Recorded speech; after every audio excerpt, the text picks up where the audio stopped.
Peace be upon you. In today's episode, we will show you a story with wisdom in the end. So focus on how to pronounce words and convey events. So don't forget to subscribe and keep calm and orange juice or your favorite drink to start. The story says that there is a king who was blessed by God with 3 sons who lived with him in glory and bliss until they became men, and knights for whom the enemy counts 1,000 accounts.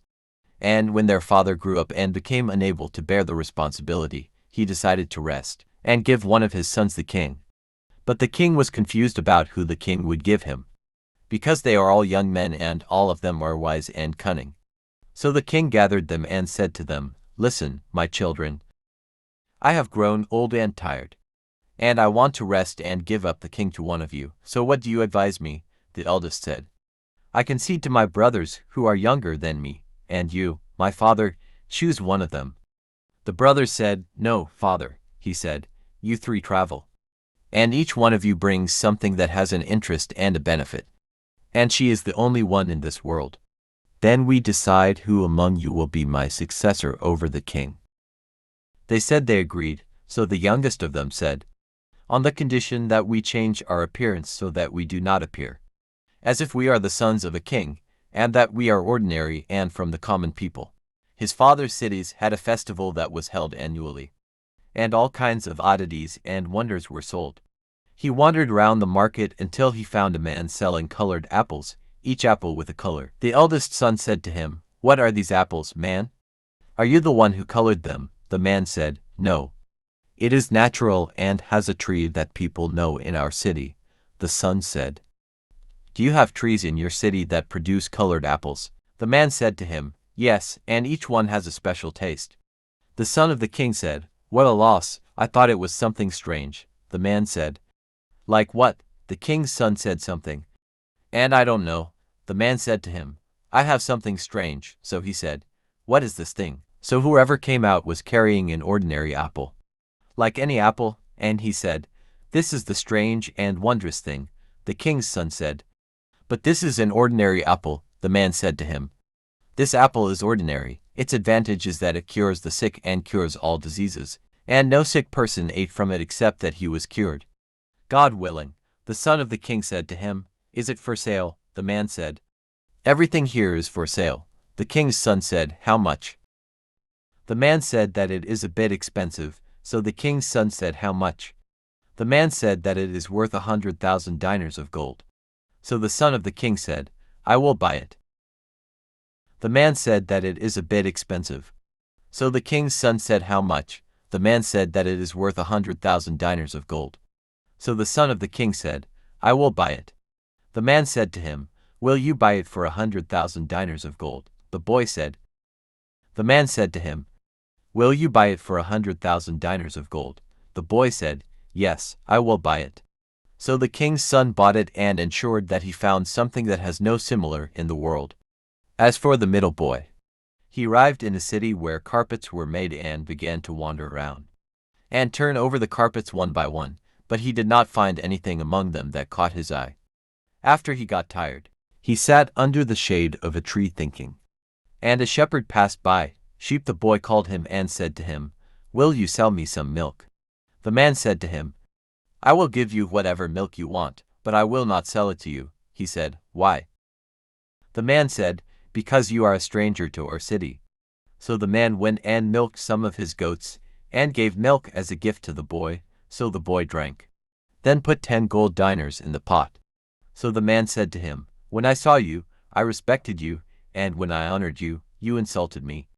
The boy said, "God forbid, do not say that, O man. Rather, say, what is the reward for charity except for goodness? You have done good to me because you are capable of that. And you have a flock of sheep, and I will respond to you with kindness because I am capable." "Boy, and what do I differ from people?" The man said to him, "With your words, style and quick wit. Where are you from and what brought you to this city?" The boy said to him, "I am from a far country and I came here looking for something strange and wondrous that has no equal in this world." The man said, "What you are looking for is with me." So the boy said to him, "What is this thing?" The man said, "I have a flying carpet." The boy said, "What?" The man said, "The wind rug is a rug you ride on, and it flies with you to any direction you want. The boy said, "Where is he? Can I see him?"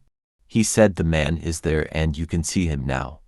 So come with me to my house, since today you are my guest." So the man went with the boy to the house and took out the rug for him and tried it with him. So the boy said, "Is it for sale?" The man said, "Yes. It is for sale, but its price is high." The boy said, "How much?" The man said, 100 gold dinars. The boy said, "And I bought it."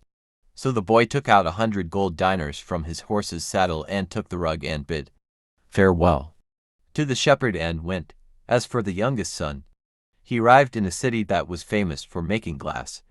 So he went around and watched this fine art that the people of this city had reached after an extensive tour. He entered a shop and asked for a drink of water. The owner of the shop brought him water in a glass vessel made in a strange way.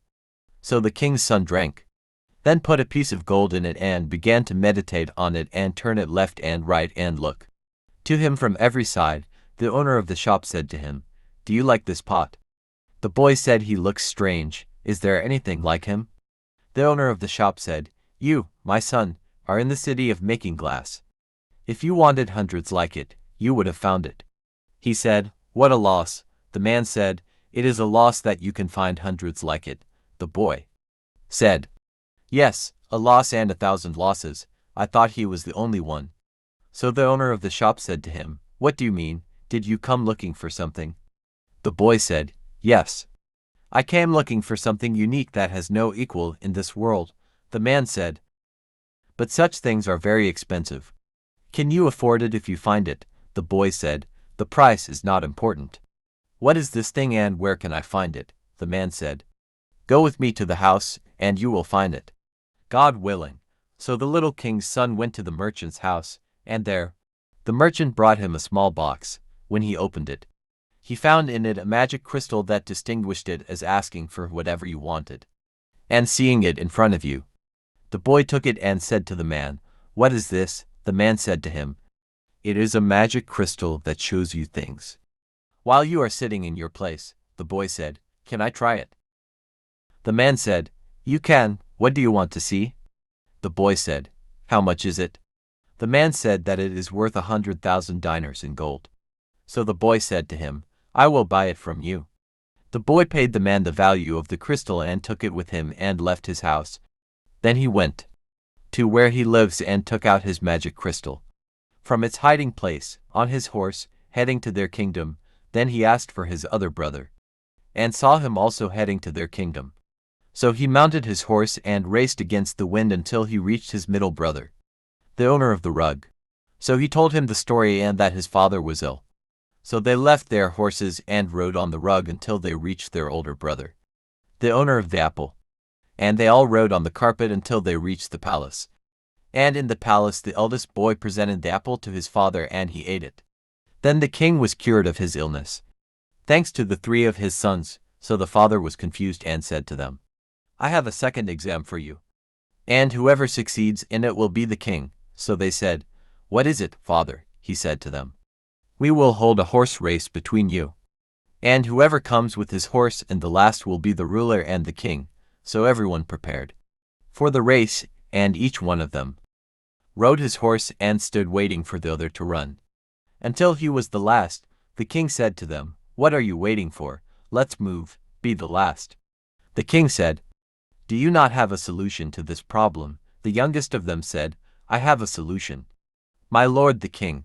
The king said, "What is the solution?"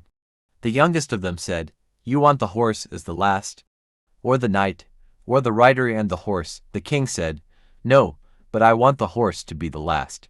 The youngest of them said, "The matter is simple. We exchange horses, and each one mounts the other's horse and runs with it quickly, so that he and his brother's horse are in the front, and his brother and his horse are in the back. Thus the horse in the back is the winner." The race ran at its most intense, and each one wanted to precede the other with his brother's horse to keep his horse in the back. After the challenge race, the youngest of them won over his brother's horse, leaving his brothers behind to keep his horse in the back. Thus the confusion ended, and the young son won the ruling, and he became the king of the country. Note that the events of this story are not true. It is only a myth that hides wisdom behind it. And here the story ended. I hope you have won your admiration. I want you to write to me the story, or what you understood from it, or you like the wisdom of it in the comments. I will see you in the next episode. Goodbye, I wish you a nice day.